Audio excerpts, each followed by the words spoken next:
10 जूनला आम्ही बीडपासून पायी लॉंग मार्च सुरू केला। पहिल्या दिवशी मांजरसुम्याला पोहोचलो तर आम्ही 20 किलोमीटर चालून,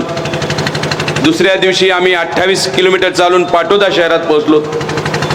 तिसऱ्या दिवशी आम्ही 25 किलोमीटर चालून जामखेडला आलो,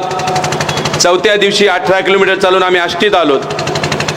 पाचव्या दिवशी आम्ही 22 किलोमीटर चालून धानोऱ्यात आलो, सहाव्या दिवशी 35 किलोमीटरचा पल्ला गाठून आम्ही अहिल्यानगरला पोहोचलो, सातव्या दिवशी 25 किलोमीटरचा पल्ला गाठून आम्ही सुप्यात पोहोचलो, आठव्या दिवशी आम्ही 26 किलोमीटर चालून शिरूरला पोहोचलो, नवव्या दिवशी आम्ही